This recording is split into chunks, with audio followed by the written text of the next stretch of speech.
ang pinakamalaking impact siguro kay Chis Escudero, yung inarchive nila, yung pinaikot-ikot nila, yung impeachment ng Vice Presidente. Ako ho naniniwala kahit po sa mga kakamping dati, kahit po sa mga government supporters, ako ho naniniwala na may mga boboto doon sa mga partido na yun o doon sa mga side na yun kay Chis Escudero. Dati ho bago pa lang impeachment. Pero ngayon ho mga kababayan, simula nung pinaikot-ikot nila yung impeachment hanggang sa inarchive na lang po, nawalan ng gana ang taong bayan kay Chis Escudero. O, di ba? Tama ako. Sabi sa inyo gusto nyo dati si Chis Escudero O, tingnan nyo, sabi ni Ma'am Neng Gigi, gusto niya si Escudero. Ako, ever since, ayoko kay Chis. Ay, mali. Ayaw pala. Dati pa, tama ang hilatis ko sa pagkatao niya. Hindi matinong politiko na magkamali ako. Kala ko gusto mo si Chis. O, di ba? Ngayon etong taon na to, yung palaging bukang bibig nila Sara Duterte, nila Chis Escudero, na eto daw ho yung mastermind. At nalulungkot nga ho yung pinsan, mga bossing. No, nalulungkot yung pinsan. Bakit to? Kasi bakit daw hindi kasama si Martin Romualdez? Bakit daw hindi daw kasama si Martin Romualdez doon sa mga kakasuhan? Mamaya sunod nating topic 'yon. Mga boss, hanggang ngayon wala silang maipakitang ebidensya dito. Meron isa, no? Yung biglaang witness ni Marcoleta. Nasaan na ba 'yun, Marcoleta? Anak ng pitong kuba naman, Ilalabas-labas niyo tapos pagtatago-taguin. Di po ba, ano ang balak nyo, ano ang gusto nyo sa mamamayang Pilipino? Basta sinabi ni Gutesa na ito, yung kanyang salaysay. Okay na yun, tapos na yun. Di naman pwede yun. Nagagalit pa yata si Marcoleta kasi kinukura sa examen si Gutesa. Di ba, Chi? At si Chaycher nandyan. Manong Chabit Singhot. Nagagalit pa ho ata, mga kababayan, si Marcoleta kasi nga bakit daw tinatadtad ng tanong si Gutesa doon sa Senate Blue Ribbon Committee. Anak ng tokwa naman yan. Ano gusto mo dyan, Marcoleta? Biglang upo? Tapos yun na? Tapos mapatunayan pa, sabi ng RTC, Marcoleta, yung notaryo ni Gutesa, peke. Aray. Tapos yung salaysay ni Gutesa, ayaw pagtiwalaan ng mamamayang Pilipino. Biruin mo, sabihin mo naman, 46 na maleta na merong 48 million kada maleta. Bibilangin mano-mano? Di ba? Mano-mano? Dami ho nun. Sa 1 milyon nga ho kapag binilang mo ng mano-mano. I-recount mo lang, sisiguraduhin mo na 1 milyon yon. Kukulangin ka ng 20 minutos ho di ba?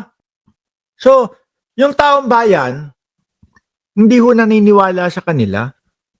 Ang dami pong sablay doon sa salaysay ni Gutesa. Idagdag mo pa daw yung paragraph 20 na pagko-coach ni Marcoleta. Idagdag mo pa yung pinapatawag, hinahanap si Gutesa doon sa Department of Justice. Marcoleta, bakit hindi sumipot? Natatakot siguro? Ano po? Kabado siguro? Kasi naman, yun nga lang pong doon sa mismong Senate Blue Ribbon Committee, di ba, Boy Labo? Nahihiwagaan ako kay Marcoleta, bakit siya ganyan? Yun pa nga lang pong sa Senate Blue Ribbon Committee, mga bossing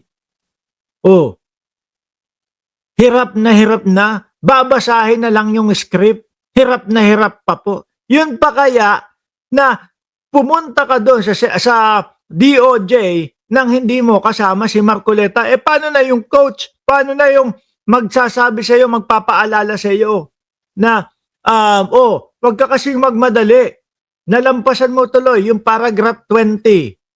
Di ba? Mahirap kaya ayun, nagtatago na lang po maraming posibleng kaharapin po na kaso kung sakali. Sabi naman po, mga kababayan, nung mahaba ang pasensya. Mahaba ang pasensya nito sa mga DDSO, mga bossing. Sabi naman po ng kapatid ng presidente, o huwag kayong magalit.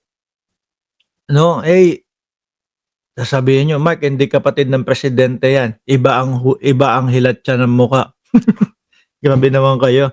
Oh, hindi masaya si Amy Marcos kasi daw si Romualdez ay hindi kakasuhan. Ngayon, Romualdez hindi kakasuhan, sigaw ni Amy. So, Merry Christmas pa rin. Madam, mahirap naman po kasi ipilit yan. Di ba?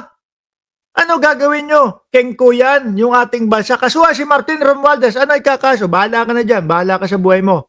No? Ayun, sinabi ni Gutesa, ikakaso. Hindi po ganun ang proseso ng pagkaso, mga bossing. Di po ba? Sabi ko nga sa inyo, unang gagawin yan, question and answer, doon sa mga lawyers, makikipag-usap, o ganito, ganyan, tapos ipapile sa piskalya, bago tanggapin ng piskal, merong sapat na mga ebidensya, etc., etc., may mga preliminary investigation. Di, kapag kahuyan, dumating na doon sa puntong ganon, wala na, basura na agad kung wala naman pong maipapakitang ebidensya. Di po ba?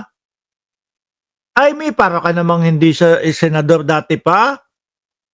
Di ho ba? Nandiyan sila Topacio, nandiyan sila Torion, bakit hindi kayo magtanong? Yung mga lawyer din na yon, nagpupumilit din nakasuhan si Martin Romualdez. Pakitaan nyo kami ng ebidensya. Pag nakita namin yung ebidensya at pasado sa aming paningin, kami pa sisigaw. Sisigaw pa kami na Martin Romualdez, kasuhan ka na dapat. Kaso wala ho. No, ang hirap pong ipilit niyan sa sambayan ng Pilipino. Ano, bobo na din kayo, Amy? Mahina din ang kukote nyo, Amy? Nakakaso kayo, kakaso-kaso, tapos walang ebidensya. Alam nyo, mga kababayan, meron na naman silang, di ba, yung Kape Chronicle? Yung dati, dati sumikat yun. Kasi, hindi natin alam na si Amy pala, palabida doon. Di po ba? Yung Kape Chronicle at yung mga made in Malacanang, etc. Pinapalabas na mahina si Pangulong Bongbong Marcos doon sa made in Malacanang, tapos ang malakas si Amy Marcos. Di po ba, mga kababayan? Ngayon ho, wala nang resibo. Yung ginagawa ho nila ngayon, yung Kape Chronicle nila, wala na. Ang sinasabi na lang nila, madami nang nagsalita. Kahit naman po sino, andaling kumuha ng madaming salita Di ba, Jorge Edralin at Mark Laksamana, wala nang resibo, Boss Mark. Yun, totoo. Kaya nga po ang ginagawa nila, rally. Diyan na lang, puro rally. Akala naman nila, mauuto nila ang sambayan ng Pilipino sa rally na yan.